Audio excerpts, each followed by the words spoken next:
You know, it's in ketchup, it's in everything, you know. I mean, you can make your own salad dressings, you know, but it's in everything. Just back to paleo and whole food as much as you can. So, yeah. Go ahead, yeah. Uh-huh.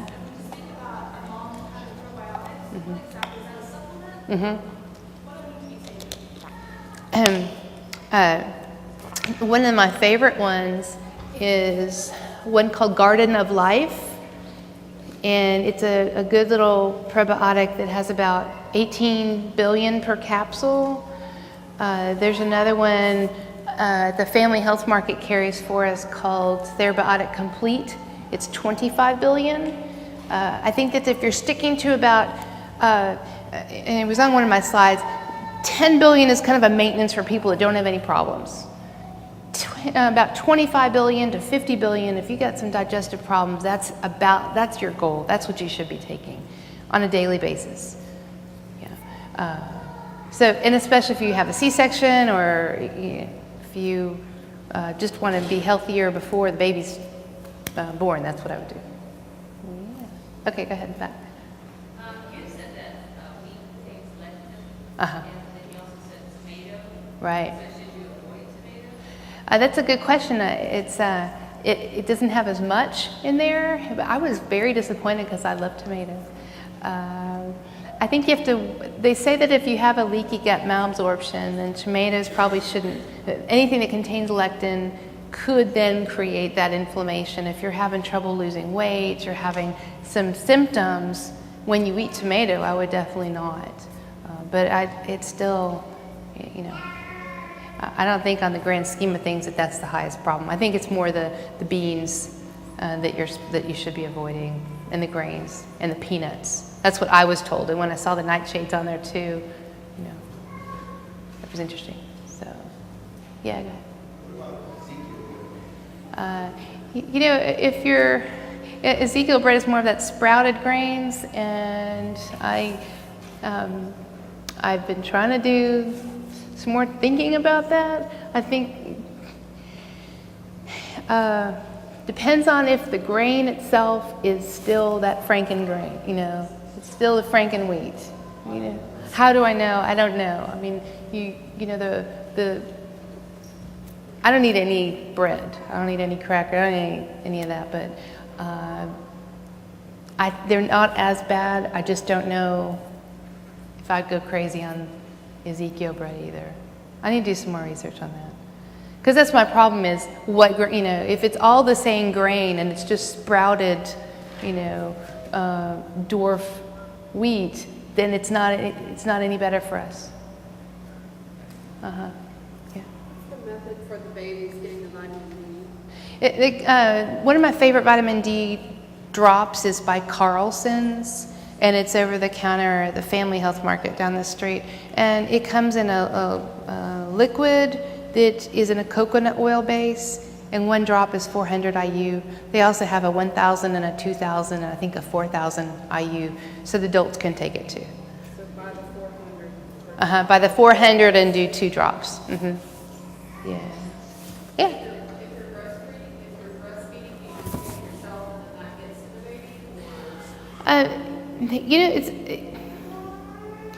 I don't know that 100% because the Academy of Pediatrics says that all babies should take their own vitamin D.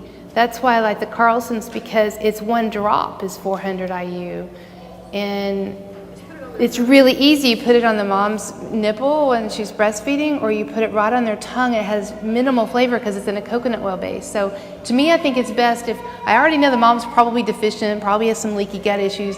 I really want to make sure the baby's getting his or her own vitamin D. Yeah. So, How do you know if you have a leaky gut? if you have just cycles of bloating, constipation, diarrhea, or you just, you know, gassiness, any of those, you know, inflammation kind of things like arthritises and recurrent sinus infections, any of those chronic problems, you have leaky gut. Because like I showed you on our slide on the cycle of illness, all those symptoms, all the disease states come from the dysbiosis at the very top. So, yeah. So, what else? Other questions? Yeah, go ahead.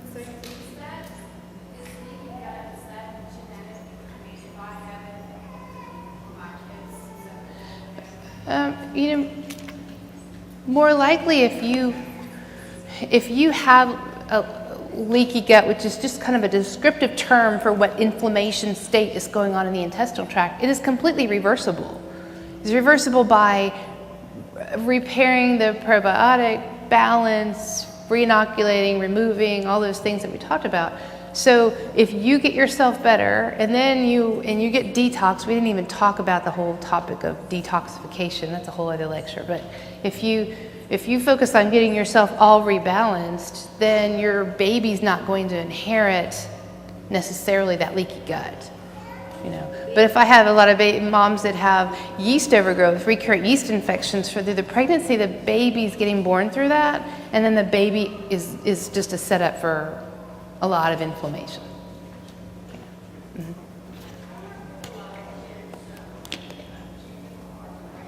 Uh-huh.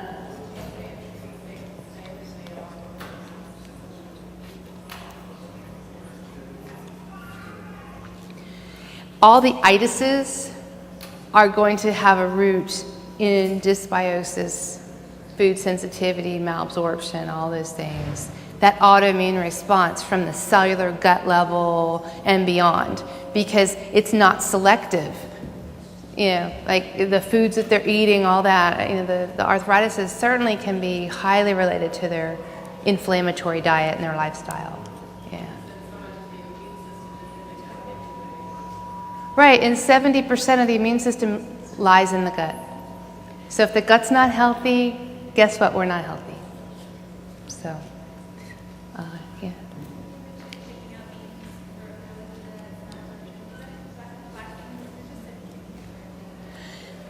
All I can find was that it was the kidney beans and the peanuts and things. When I was kind of told to be, I think it was all beans that I was told to be off of when I was going through for this. So I haven't reintroduced them because I'm kind of afraid to. But I'll look that up. I don't know if lectins are high in all beans or if it's just in those kidney beans. I'm not sure. Yes.